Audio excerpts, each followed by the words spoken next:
Live. जय हिंद दोस्तों, मैं शिवम गुप्ता शुरू से करनी पड़ेगी। जय हिंद दोस्तों, मैं शिवम गुप्ता स्वागत करता हूँ आपका अपने परिवार रोजगार अंकित पर। उम्मीद करता हूँ आप सभी अच्छे होंगे, बेहतरीन होंगे, जिंदाबाद होंगे, एकदम शानदार होंगे। एक बार आप सभी प्यार साथी बताएंगे आप सभी कैसे हैं। Very very very good afternoon, Radhe Radhe, जय श्री कृष्णा, जय हिंद, जय माँ सरस्वती। सभी दोस्तों को, सभी दोस्त क्लास से जुड़ जाएंगे, बताएंगे आप सभी कैसे हैं और क्या मेरी वर्चुअल वीडियो आप सभी तक प्रॉपर तरह से पहुंच पा रही है या नहीं, कंफर्म करेंगे।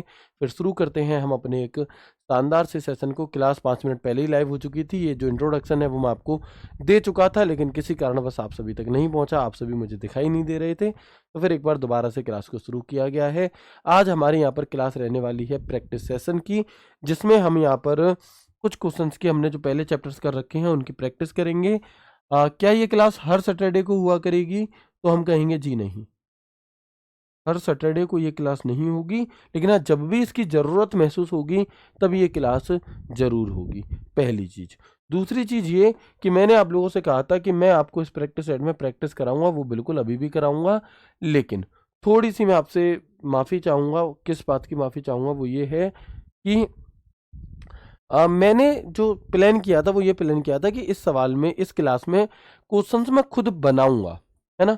क्वेश्चंस को क्या है मेरे भाई, मैं खुद से बनाऊंगा क्वेश्चंस को, क्योंकि हर क्वेश्चंस को बनाने में टाइम लगता है और प्रीवियस ईयर में इतने ज़्यादा क्वेश्चन इन चैप्टर से नहीं पूछे गए कि एक बड़ी क्लास आपके लिए लाई जा सके। बट कल एसएससी की आंसर की आई अचानक से, और उसमें बहुत ज़्यादा व्यस्तता होने के कारण मैं रात में 5 बजे सोया, मतलब सुबह 5 बजे सोया, फिर 7 बजे उठ गया, तो उस वजह से मेरे भाई ग्रुप डी का नोटिफिकेशन भी आ गया, तो मैं उन सवालों को क्रिएट नहीं कर पाया बहुत ज़्यादा डिटेल में। यानी कि क्रिएट तो करे, लेकिन वो उस लेवल के क्रिएट नहीं हो पाए जैसे लेवल के मैं आपको कराना चाह रहा था, है ना। अभी कथन कारण वाले वो चीज़ें नहीं हो पाई इस बार, तो कोई बात नहीं है, प्रैक्टिस हम फिर भी करेंगे, ठीक है। उतने टफ लेवल के नहीं है, लेकिन इजी टू मॉडरेट लेवल के हैं। प्रैक्टिस आपका एक रिवीजन के तौर पर जरूर हो जाएगा, तो उसे हम करेंगे। फिर जो हमारा उद्देश्य था उसे मैं आपको आगे भी कराऊंगा, उसके लिए आप बिल्कुल परेशान नहीं होना, ठीक है। चलो अभी हम देखते हैं यहाँ पर क्या है भैया। सबसे पहला सवाल है आपके सामने कि निम्नलिखित में से किस कंप्यूटर को सामान्य प्रयोजन जनरल पर्पस के लिए डिजाइन किया गया था, ना कि किसी एक विशेष कार्य के लिए। विच of the following computers war design for general purpose use not for a single specific task?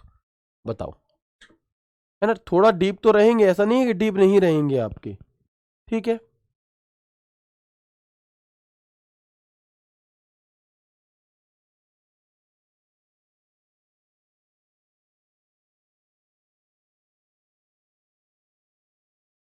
बताएंगे दोस्त क्या होगा इस सवाल का आंसर हमारा। तो हम क्या कहेंगे, वो design for general purpose use not for a single specific task, तो हम कहेंगे एनियाक जो है इसे जनरल पर्पस के लिए बनाया गया था। और निम्नलिखित में से किस कंप्यूटर को जनरल पर्पस के लिए डिजाइन किया गया था, ना कि किसी एक विशेष कार्य के लिए, तो एनियाक इसका सही उत्तर होगा। अगला, निम्नलिखित में से कौन सा कथन एनियाक के बारे में सही है? बताओ, इनमें से कौन सा ऐसा है जो, इनमें से कौन सा ऐसा है जो एनियाक के बारे में सही है? सर सीजीएल मीन्स में इतना डीप इसमें भी करवाइएगा, बिल्कुल करवाएंगे भाई, निश्चिंत रहो आप, बस पढ़ लेना सब चीज़ें, है ना। देखो क्या कह रहा है कि यह पहला स्टोर्ड प्रोग्राम कंप्यूटर था, इसमें वैक्यूम ट्यूब का प्रयोग हुआ था, ये कॉमर्शियल कंप्यूटर था, ये ट्रांजिस्टर आधारित था। क्या होगा इसका आंसर? सेकंड क्वेश्चन, ठीक है। बाकी ऑप्शंस अभी हम एक्सप्लेन इसलिए नहीं करेंगे क्योंकि अभी हाल ही में हम इन चैप्टर्स को पढ़ करके आए हैं। एक्सप्लेनेशन होती है दोस्तों जो हम यूट्यूब पर प्रैक्टिस करते हैं ना, वहाँ पर।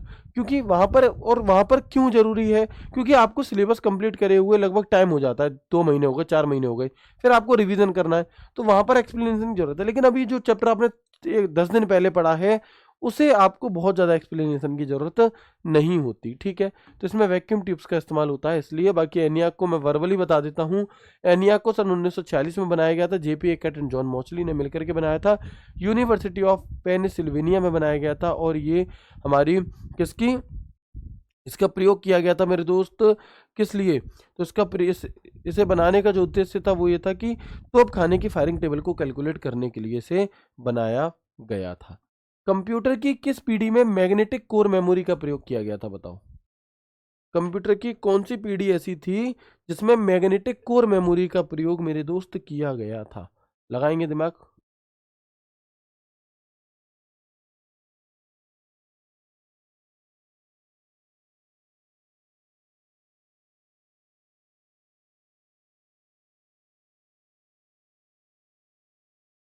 तो बहुत बढ़िया, कई सारे दोस्तों का आंसर आ रहा है। दीपक गंगवार जी का आंसर आया तीसरे का बी, सेकंड जनरेशन इस सवाल का बिल्कुल सही उत्तर हमारा हो जाएगा। नेक्स्ट, निम्नलिखित में से किस पीढ़ी के कंप्यूटर में टाइम शेयरिंग ऑपरेटिंग सिस्टम का विकास हुआ?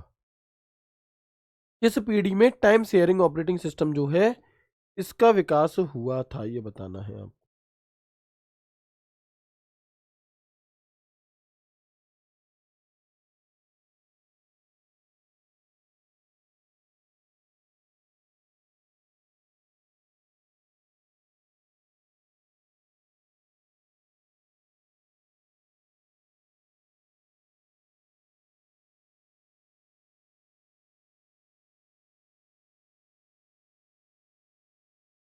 बिल्कुल ठीक है, तो हम क्या कहेंगे, सवाल का आंसर हमारा क्या होगा? थर्ड जनरेशन इसका बिल्कुल करेक्ट आंसर हो जाएगा। निम्न में से कौन सा कंप्यूटर आकार के आधार पर माइक्रो कंप्यूटर की श्रेणी में आता है? Which of the following comes under micro computer based on size, बताएंगे।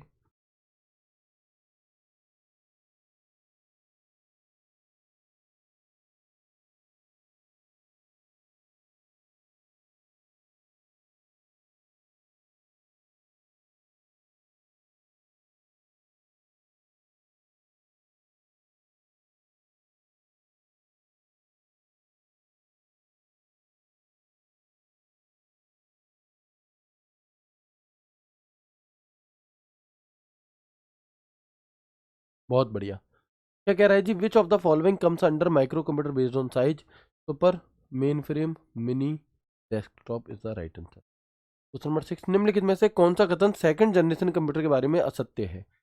सेकंड जनरेशन के बारे में कौन सा स्टेटमेंट गलत है, ये आपको बताना है।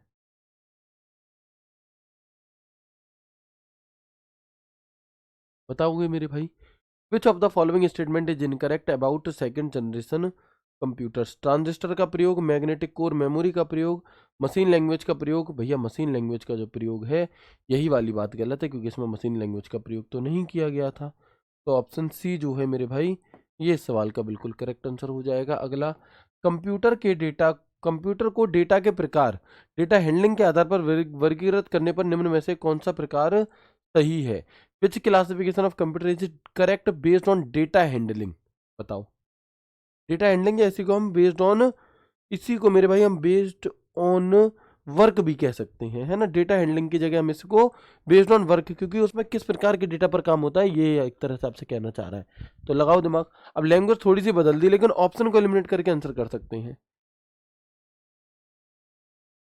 तो क्या होगा मेरे भाई? Option A is the right answer, analog, digital और हाइब्रिड इस सवाल का सही उत्तर है। हाइब्रिड कंप्यूटर का प्रमुख उपयोग निम्न में से किस क्षेत्र में होता है, बताओ।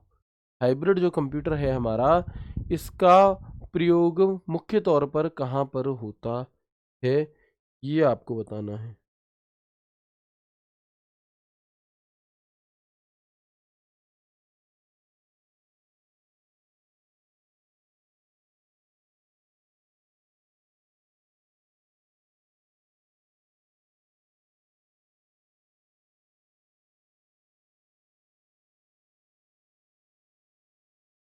बताएंगे मेरे भाई? तो हम क्या कहेंगे कि वेदर फोरकास्टिंग इसका बिल्कुल सही आंसर हो जाएगा। नेक्स्ट क्वेश्चन, निम्नलिखित में से कौन सा कंप्यूटर साइंटिफिक रिसर्च के लिए सबसे प्रयुक्त है ना। साइंटिफिक रिसर्च के लिए सबसे उपयुक्त कौन सा है हमारा? Which computer is most suitable for scientific research? Which computer is most suitable for scientific research? Micro computer, mini computer, main frame या फिर सुपर? साइंटिफिक रिसर्च की बात हो रही है तो आसानी से कर देंगे, ठीक है। तो आसान है भैया, साइंटिफिक रिसर्च के लिए सुपर कंप्यूटर। नेक्स्ट, कंप्यूटर की किस पीढ़ी में इंटीग्रेटेड सर्किट का प्रयोग आरंभ हुआ था? लग रहा होगा सर बहुत इजी है ये तो, हम सारे कर ले जा रहे हैं भैया, अच्छी बात है। अगर आप कर ले जा रहे हो ना सारे, तो ये अच्छी बात है कि आपको चीज़ें याद हैं। अगर इस चैप्टर को पढ़े हुए तुम्हें 15 दिन हो गए और तुमने एक भी बार रिवीजन नहीं किया, उसके बाद भी तुम कर रहे हो, मतलब अच्छी बात है। धीरे धीरे ऐसे ही हम क्या करेंगे, आगे बढ़ेंगे, धीरे धीरे ऐसे ही लेवल अप करेंगे, क्वेश्चंस को सॉल्व करेंगे और फिर कर जाएंगे चीज़ों को, है ना। वो गाना सुना होगा तुमने कि धीरे धीरे प्यार को बढ़ाना है, हद से गुजर जाना है। ऐसे ही धीरे धीरे हम क्वेश्चंस को, लेवल को बढ़ाएंगे और लेखपाल का पेपर पास कर जाएंगे। ठीक है जी। तो क्या कह रहा है, कंप्यूटर की किस पीढ़ी में आईसी चिप का प्रयोग हुआ था? थर्ड में। फर्स्ट में वैक्यूम ट्यूब, सेकंड में ट्रांजिस्टर, थर्ड में आईसी चिप। निम्नलिखित में से कौन से युग्म पेयर सही सुमेलित हैं? बताओ कौन से युग्म पेयर मेरे भाई क्या है हमारे, सही सुमेलित हैं। ये बात आपसे यहाँ पर हो रही है।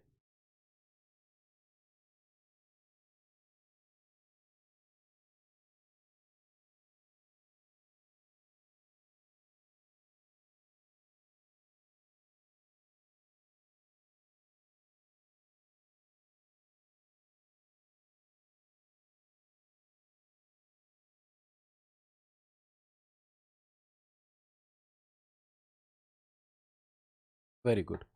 तो हम और आप क्या कहेंगे यहाँ पे कि फर्स्ट जनरेशन में ट्रांजिस्टर का प्रयोग होता है, गलत है ये। सेकंड में वैक्यूम ट्यूब, ये भी गलत है। थर्ड में आईसी सही है। मेन फ्रेम कंप्यूटर की प्रमुख विशेषता क्या है? What is the main frame characteristics of main frame computer? Single user system होता है ये, लो प्राइसिंग होता है, मल्टीपल यूजर्स होते हैं, पोर्टेबल इन नेचर होता है, क्या है?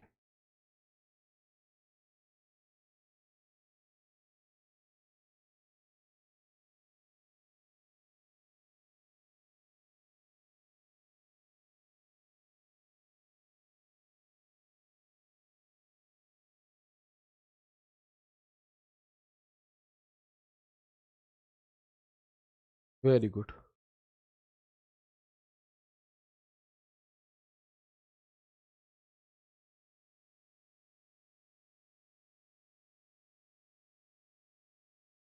क्या होगा आंसर आपके अकॉर्डिंग? क्वेश्चन नंबर है हमारा 12। ठीक है, तो सिंगल यूजर सिस्टम तो नहीं होता, वो तो माइक्रो होते हैं। लो प्रोसेसिंग पावर भी नहीं होती, पोर्टेबल भी नहीं होता, तो सी इसका सही उत्तर हमारा यहाँ पर हो जाएगा। ठीक, अच्छा सॉरी, मुझसे यहाँ पर गलती हो गई है क्वेश्चन नंबर 8 में, माय मिस्टेक। मैंने गलती से इसे गलत पढ़ लिया। 8वां क्वेश्चन का आंसर मुझसे गलत टिक हो गया है। एक बार इसे दोबारा पढ़ो और आंसर बताओ। इसका जो उत्तर है वो मेडिकल इक्विपमेंट होगा।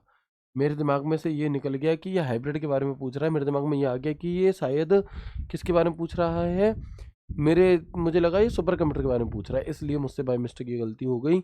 मेडिकल इक्विपमेंट इस सवाल का बिल्कुल सही उत्तर यहाँ पर है। अगला, आर्टिफिशियल इंटेलिजेंस कौन सी पीढ़ी में जोड़ा गया था? तो इजी है। एआई को किस जनरेशन में जोड़ा गया था बताएंगे एक बार?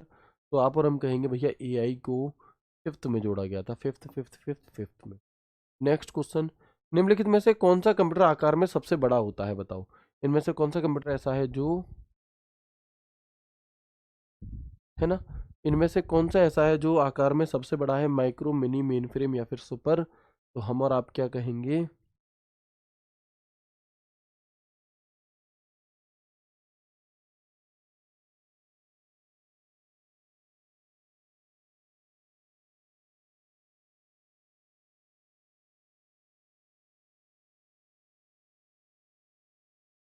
Very good. ठीक है दोस्त, तो हम क्या कहेंगे? कंप्यूटर आकार में सबसे बड़ा, इजी। नेक्स्ट, डिजिटल कंप्यूटर की पहचान निम्न में से किससे होती है? बताओ। ये है ना दिमाग लगाने वाला, थोड़ा तो दिमाग खर्च करना पड़ेगा। ऑप्शन को एलिमिनेट करो। कैसे करोगे देखो, आंसर बताओ क्या होगा। डिजिटल कंप्यूटर की पहचान निम्न में से किससे होती है? कंटिन्यूअस डेटा से, physical measurement only, analog signal only नहीं, डिस्क्रीट डेटा। अगला सवाल, टॉपिक चेंज हो चुका है। निम्नलिखित में से कौन सा उपकरण सीधे कंप्यूटर को स्थिति, पोजीशन और गति यानी कि मूवमेंट दोनों की जानकारी प्रदान करता है? Which of the following devices, हाँ आपने सही दिया था भैया। मैं पता करता हूँ क्यों नहीं हो रही है और फिर मंडे से होने लगेगी, है ना। Which of the following device provides both position and movement information directly to the computer? बताओ क्या होगा इसका आंसर हमारा? तो हम कहेंगे भैया ए हो जाएगा। क्या हो जाएगा? ए हो जाएगा, जो कि पोजीशन और गति मूवमेंट दोनों की जानकारी रखता है। ए। अगला क्वेश्चन, ऑप्टिकल मार्क रिकॉग्निशन तकनीक का मुख्य उपयोग किस प्रकार के इनपुट के लिए किया जाता है? The main use of optical mark recognition technology is for which type of input? Hand written text and recognition, printed character recognition, भैया O M R, marked response pre defined forms. क्या हो जाएगा इसका आंसर हमारा? Option C हो जाएगा कि marked marked response on pre defined form, जो पहले से बने हुए फॉर्म होते हैं उनमें जो गोले भरे जाते हैं उसके लिए है। ठीक है जी, अगला सवाल पढ़ो और बताएंगे आंसर। बहुत बड़ी क्लास नहीं रहेगी, लगभग 30 मिनट में हम यहाँ पर लगभग 35 क्वेश्चंस को सॉल्व करेंगे आज, है ना। बताइएगा, विच of the following statement about a scanner is correct. Scanner के बारे में कौन सा स्टेटमेंट हमारा यहाँ पर करेक्ट है, ये आपको एक बार देख करके बताना है। बताइए।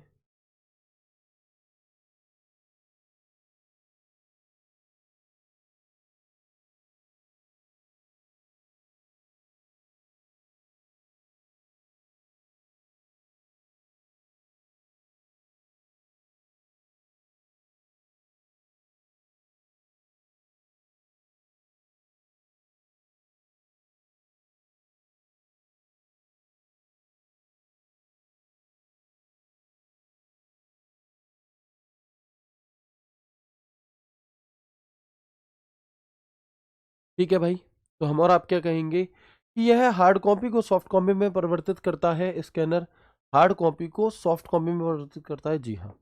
अगला, ब्रेल रीडर को किस श्रेणी में रखा जाता है। Braille reader is categorised as which of the following, as which of the following, किस में रखा जाता है। इनपुट आउटपुट दोनों, या फिर स्टोरेज डिवाइस, किस में रखा जाएगा भाई। जो ब्रेल रीडर है आपका, this is categorised as which of the following.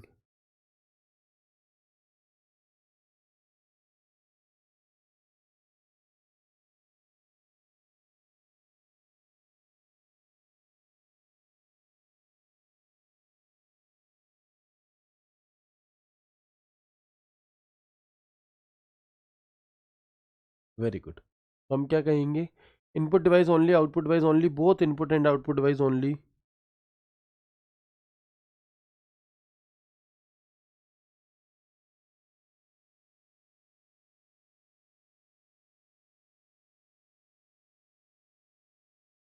बहुत बढ़िया है ना, तो एक तरफ से सभी का आंसर आ रहा है कि भैया जो ब्रेल रीडर है ये केवल और केवल इनपुट डिवाइस का उदाहरण होता है। अगला, निम्नलिखित में से कौन सा उपकरण सॉफ्ट कॉपी आउटपुट प्रदान करता है। निम्नलिखित में से कौन सा सॉफ्ट कॉपी आउटपुट प्रदान करता है।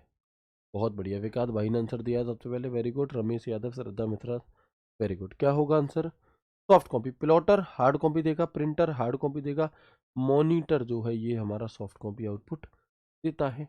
लेजर प्रिंटर किस सिद्धांत पर कार्य करता है, बताओ। जो लेजर प्रिंटर है आपका, ये आखिर किस सिद्धांत पर काम करता है। Laser printer work on which principal.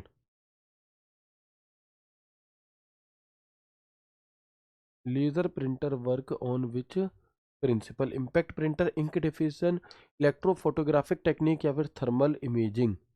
लगाओ दिमाग थोड़ा सा। क्वेश्चन नंबर है हमारा 6। तो हम क्या कहेंगे भैया, इम्पैक्ट प्रिंटिंग तो नहीं होती ये।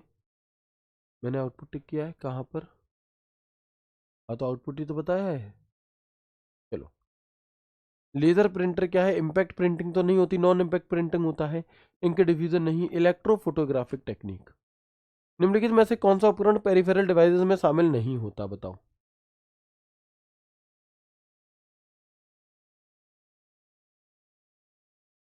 इनमें से कौन सा ऐसा है जो पेरिफेरल डिवाइस में शामिल नहीं होगा।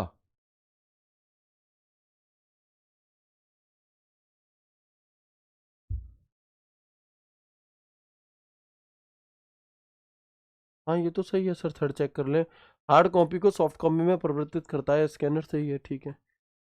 देखेंगे अगला, विच of the following is not a peripheral device. Which of the following is not a peripheral device. तो भैया जो सीपीयू है हमारी, ये पेरिफेरल नहीं होती, ये इनपुट भी नहीं होती, ये आउटपुट भी नहीं होती। सीपीयू इज ए प्रोसेसर, ठीक है। बाकी मैंने बताया था पेरिफेरल, हर वो डिवाइस पेरिफेरल है जो सीपीयू से जुड़ी हुई है, ठीक है। आगे बढ़ेंगे अगला, प्लॉटर का प्रमुख उपयोग किस कार्य के लिए किया जाता है। जो प्लॉटर होता है आपका, उसका मेन पर्पस क्या है, उसका मुख्य उद्देश्य किस लिए किया जाता है। What is the primary use of a plotter. Text document printing, high quality graphics and engineering, drawing, scanning images, playing audio, none of the above, what. अरे भैया, इसमें क्या चेक करना है, ब्रेल लीडर को एक बार चेक कर लो भैया, क्या चेक करना है, वो तो आउटपुट डिवाइस है ही, ठीक है। अगला पढ़ो। प्लॉटर का प्रमुख उपयोग किस कार्य के लिए किया जाता है हमारा? तो हम कहेंगे what is the primary use of a plotter? High quality graphics and engineering drawings. जी हाँ। नेक्स्ट, निम्नलिखित में से कौन सा उपकरण both input and output device का सही उदाहरण है?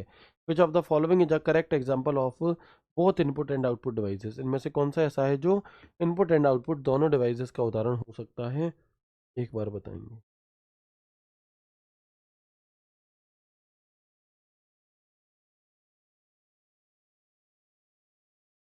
बताएंगे दोस्तों एक बार क्या हो सकता है इस सवाल का उत्तर हमारा?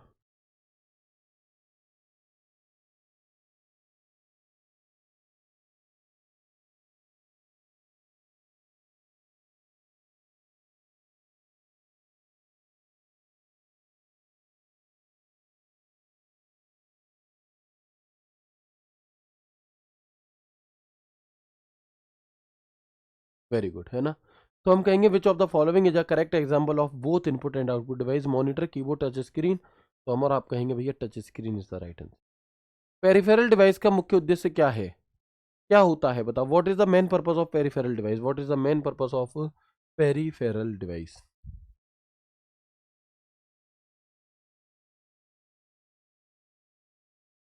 What is the main purpose of peripheral device? What, तो सीपीयू को बदलना, कंप्यूटर की प्रोसेसिंग क्षमता बढ़ाना, कंप्यूटर की इनपुट आउटपुट क्षमता बढ़ाना, ऑपरेटिंग सिस्टम को कंट्रोल करना। क्या काम हो सकता है हमारा यहाँ पर? क्वेश्चन नंबर है मेरे भाई 10। तो हम क्या कहेंगे कि कंप्यूटर में इनपुट भैया होती कौन सी पेरिफेरल? इनपुट होती है, आउटपुट। तो इन क्षमताओं को बढ़ाने के लिए अगला चैप्टर, कंप्यूटर की वह मेमोरी जिसमें सीपीयू द्वारा निष्पादित होने वाला वर्तमान डेटा एवं निर्देश संग्रहित रहते हैं कहलाती है। The memory which stores the data and instructions currently being executed by the CPU is called. क्या कहलाती है वो मेमोरी? बताएंगे।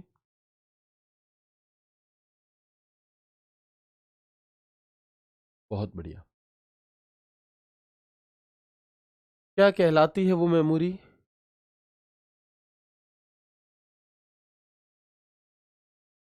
कंप्यूटर की वह मेमोरी जिसमें सीपीयू द्वारा निष्पादित होने वाला डेटा वर्तमान में डेटा वहां पर होता है हमारा।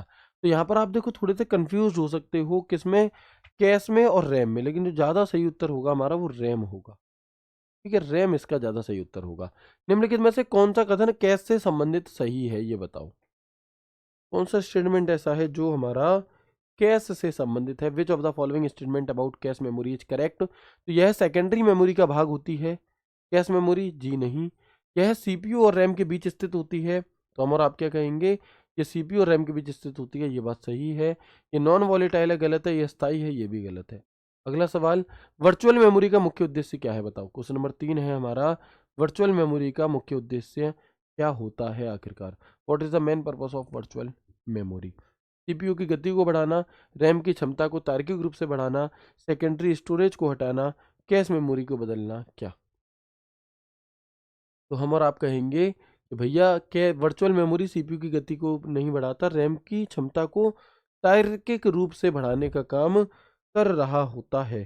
बताओ। तो हम कहेंगे जी हाँ, क्या करता है वर्चुअल मेमोरी?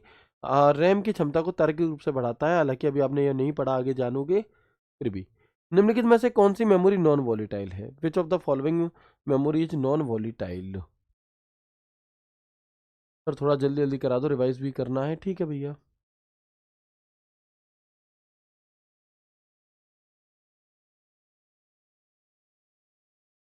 चलो, नहीं वो नहीं होगा। Question number 4, which of the following memory is non volatile? Non volatile यानी कि परमानेंट, तो वो रोम जो है हमारी, ये एक नॉन वॉलीटाइल मेमोरी का उदाहरण होती है। अगला क्वेश्चन, बूट स्ट्रैप प्रोग्राम सामान्यतः किस मेमोरी में स्टोर होता है बताओ? थोड़ा सा दिमाग लगाने की जरूरत है, थोड़े से दिमाग को लगाने की आवश्यकता है, आंसर अपने आप आ जाएगा। नहीं भाई, 3 क्वेश्चन में सी नहीं होगा। क्यों होगा सी? ठीक है, देखो, the bootstrap program is generally stored in which memory? जो बूट वाली चीज होती है जिसे हम बायोस कहते हैं, वो कहाँ स्टोर होता है? रोम में स्टोर होता है। निम्नलिखित में से कौन सा युग्म सही सुमेलित है? Which of the following pairs is correctly matched? तो D RAM faster than S RAM. D RAM जो है ये एस रैम से भी फास्ट होती है क्या? D RAM faster than S RAM. Hmm. तो नहीं भैया, ये बात तो गलत है। SRAM use in cache memory, SRAM use in cache memory, ये बात सही है। रोम वॉलेटाइल मेमोरी है, नहीं, नॉन वॉलेटाइल है। फ्लैश मेमोरी मैग्नेटिक स्टोरेज है, जी नहीं। अगला सवाल, कंप्यूटर की किस मेमोरी को प्राइमरी मेमोरी भी कहा जाता है, बताओ। आसान है जी। कंप्यूटर की इनमें से वो कौन सी मेमोरी है जिसे आप और हम मिलकर के प्राइमरी मेमोरी भी कह देते हैं? बताओ एक बार क्या होगा answer. Which memory is also called primary, which memory, which memory is also called primary memory? तो हम कहेंगे हार्ड डिस्क। हार्ड डिस्क तो प्राइमरी नहीं है, पेन ड्राइव भी नहीं है। RAM is the right answer, है ना, रैम जो है। बाकी की जो बची हुई हैं ये कौन सी होंगी, ये सेकेंडरी होंगी, राइट। आगे बढ़ते हैं, इसके बाद देखेंगे नेक्स्ट क्वेश्चन का आंसर क्या।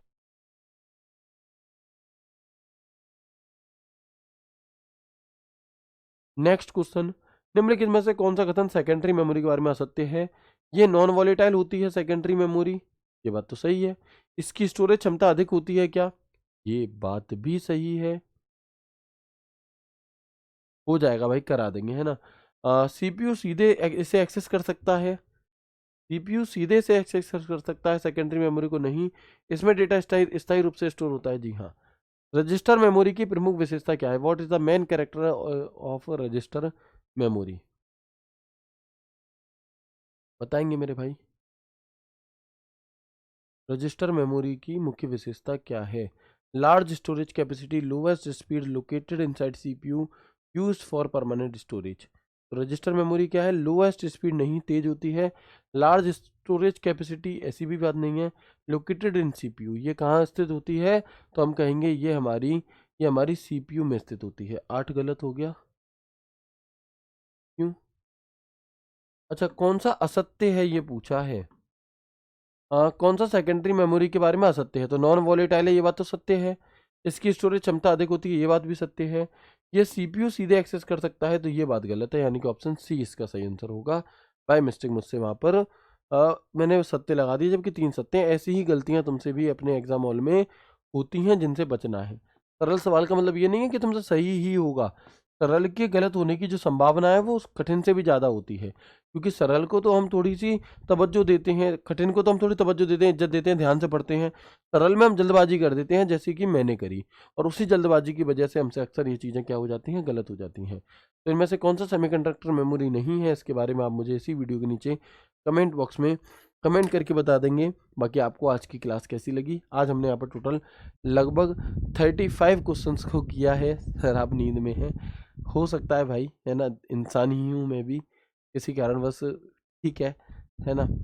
तो आज की क्लास को हम यहीं तक रखते हैं। मिलते हैं आपसे सोमवार को एक नए एक शानदार सेशन के साथ, ठीक है। ख्याल रखिए अपना, खुश रहिए, हंसते मुस्कुराते रहिए। क्लास कैसी लगी इस वीडियो के नीचे कमेंट बॉक्स में कमेंट करके बताना, और मिलना मुझसे सोमवार में हमारी बैच में, ठीक है। तब तक राधे राधे, जय श्री कृष्णा, जय हिंद।